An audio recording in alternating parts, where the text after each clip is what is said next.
Today I want to come and give God the glory, my family and I. This journey started December 26th, 2022. I had a good pregnancy and I just got tired and I decided to go into the hospital to have the baby on December 26th. And so when I went in and I just told them I was tired and they checked me in, they checked the heartbeat of the baby. Immediately they said the heartbeat of the baby is dropping from what just looked like a normal delivery. I just wanted to go in for a normal CS, became an emergency CS. And they just quickly rushed me and my husband into the CS room to have the baby.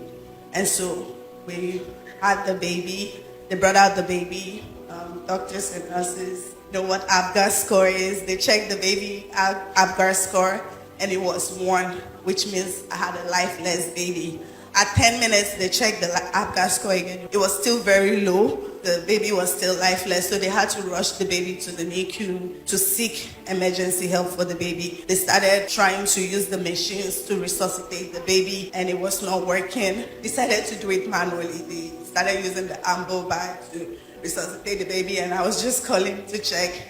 And they were giving me, preparing me for the death of the baby, and I said, nothing will happen to the baby. And I told my husband, call my dad, put on NSPPD. It was already time, put on NSPPD. We started praying for the baby. Pastor Jerry said, as we prayed on December 26th, he said, that last minute miracle. Repeat these words after me. Say, my father, my father. My father, my father. Say, I am a candidate. I am a candidate of last minute answers. of last minute answers. Say, I receive it. I receive it. Say, I have it. I have it. Say, it is my portion. It is my portion. Let your amen thunder. Amen. And so I received that prayer and I said, I'll carry my baby with this miracle. And so they started resuscitating the baby, and I think at some point they did a procedure that is called cooling, which is where they freeze the baby for 72 hours and defreeze him for 48 hours. So they did that to calm the injury in his brain, to cool the brain down. When the doctor gave me a report, they told me he had a stroke on the left side of his body, so they don't know how that will work. For the brain, they cooled it down, so they're waiting till it's safe for them to do a scan to check how damaged his brain will be. And so they mentioned that the reason for this whole issue was I had placenta abruption, which took away oxygen from the baby. So the baby was without oxygen. That will affect his brain, so there is no way he won't have a brain injury. They just need to check to what extent. And so every time the doctor, they would do their rounds, they would give me a report, we'll talk about his brain injury and things he will not be able to do. And, the machine, once he gets to a point, they'll provide me machines that will help him work and all of those things. And so one day, the doctor was telling me about the brain injury. They're going to check it now and all. So I asked the doctor, this scan we want to do, are we doing it to confirm the brain injury? He said, no, we want to know how big the brain injury is. So I said, how did we confirm the brain injury? So she was looking at me like, did I not see everything that has happened? It's based off everything, even the stroke. They know he definitely has a brain injury. They just need to know how bad it is. I said, but we are not sure. He said, yes, that the scan will confirm it. I said, okay, then let's not refer to him as a child with a brain injury. We are going to wait for that scan. And when that scan come out, we will know what is wrong with him. But as for now, let's not refer to him as a child with brain injury. And she said, okay. So they stopped referring to him as someone with brain injury. I put a sticker on his bedside that says, what God cannot do does not exist.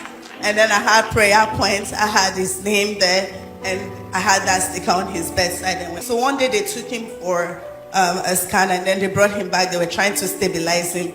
He was not, they were trying everything they could do. It was not working. And they gave him an injection. They were still trying to stabilize him. And then one of the nurses, she's not even Nigerian or black, that I understand. She was a white nurse. She went to carry the sticky note and came and placed on the bed. And she placed it. Within a few minutes, he stabilized.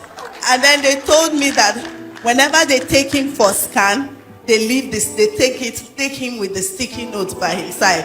That they don't know, but it always keeps him calm. So they always take him with the sticky note by his side. They did the MRI scan, the first scan without contrast. They did it, and they did not see brain injury. There was no brain. There was a scar, very small scar, but it showed that it was gone, and they were shocked, because if you see him, you know that they said they will have to do another one without scan and without contrast and with contrast.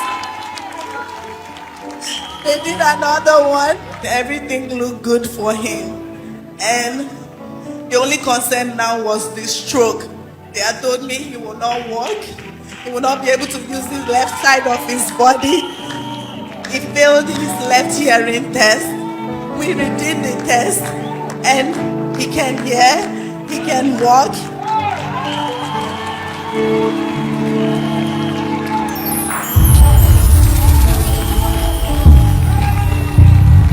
Everything they said he couldn't do, he's doing it. So I give God all the glory. Today he turned 3. One of his medical diagnoses was failure to strive. He's striving, and I give God all the glory. Thank you, Jesus. One thing she did not mention, just last week they had to go to the hospital and they did another MRI scan on the brain, and the scan came back with no scar at all. The scar was no longer there.